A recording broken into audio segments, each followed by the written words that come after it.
Equum et bonum est leg legum. Apa yang adil dan baik adalah hukumnya hukum. Assalamualaikum warahmatullahi wabarakatuh. Perkenalkan, kami tim Universitas Malikus Saleh. Saya Adila Syahra sebagai pembicara pertama, Fahmi Anjuhata Manurung selaku pembicara kedua, dan Rizky Pardinata Brutu selaku pembicara ketiga bertindak pada posisi kontra pada mosi perdebatan kita pada hari ini, yaitu Bawaslu tidak berwenang menangani pelanggaran pemilu pasca penetapan hasil pemilu secara nasional. Dewan Juri yang terhormat, hal ini kami landasi dengan dua kata kunci yang utama. Yang pertama, Undang-Undang Pemilu sebagai manifestasi jiwa bangsa yang bermartabat berdasarkan Undang-Undang Nomor 7 Tahun 2017 menegaskan bahwasanya Bawaslu sengaja dibentuk dengan maksud untuk mengawasi penyelenggaraan pemilu, menerima aduan, menangani pelanggaran administrasi pemilu, tindak pidana pemilu, serta sengketa proses pemilu sesuai dengan peraturan perundang-undangan. Dewan Juri yang terhormat, hal ini pun dapat kita lihat bersama sangat dibutuhkannya peran daripada Bawaslu itu sendiri. Di samping itu, melihat pendapat Wiwoho dalam bukunya, ia menyebutkan bahwasanya Bawaslu tidak hanya dibentuk sebagai lembaga pengawas, namun juga sebagai eksekutor hakim dalam memutus perkara. Kata kunci yang kedua, Dewan Juri yang terhormat, pelanggaran pemilu pasca penetapan hasil pemilu secara nasional merupakan pelanggaran, baik itu pelanggaran kode etik, tindak pidana pemilu, sampai kepada pelanggaran administrasi pemilu yang terjadi pasca usai penetapan hasil pemilu secara nasional atau telah mendapatkan putusan tetap. Selanjutnya dilanjutkan oleh pembicara kedua kami.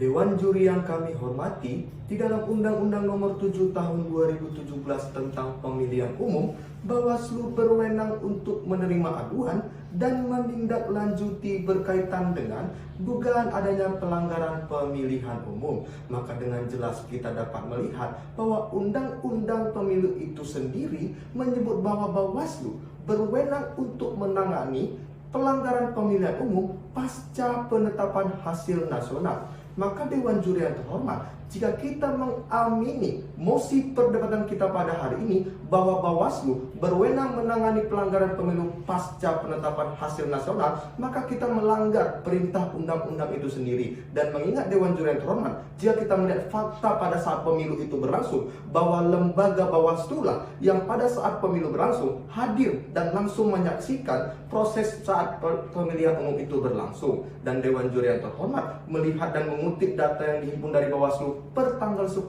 Februari 2021 bahwa terdapat 1.532 pelanggaran administrasi, 292 pelanggaran kode etik, 182 pelanggaran pidana pemilu, dan 1.570 pelanggaran perundang-undangan lainnya. Dan melihat data-data yang telah saya sebutkan tadi, bahwa kita ingin mengoptimalkan kembali dan memberikan wewenang Bawaslu seluas-luasnya. Dewan Juri terhormat bukan hanya tentang memiliki kewenangan untuk menangani pelanggaran pemilihan umum pasca penetapan hasil nasional, namun juga tetap memiliki kewenangan untuk menangani hasil pemilihan umum. Dan dilanjutkan oleh pembicara ketiga kami. Melihat permasalahan tersebut, Dewan Juri yang terhormat, kami menginginkan adanya pembaharuan hukum untuk menciptakan kewenangan Bawaslu yang jauh lebih luas. Melihat penyelenggaraan pemilu saat ini akan lebih efektif apabila kita memberikan kewenangan yang lebih terhadap Bawaslu itu sendiri. Dewan Juri yang terhormat, adapun tujuan pembaharuan hukum ini juga adalah untuk menciptakan kepastian hukum, untuk menciptakan keadilan dan kemanfaatan hukum itu sendiri. Lalu solusi yang kedua, Dewan Juri yang terhormat, kami menginginkan adanya pembentukan peradilan khusus, yaitu peradilan pemilu, untuk menegakkan hukum pemilu itu sendiri, sebagaimana cita-cita bangsa Indonesia adalah untuk menegakkan nilai-nilai demokrasi. Assalamualaikum warahmatullahi wabarakatuh. Salam demokrasi.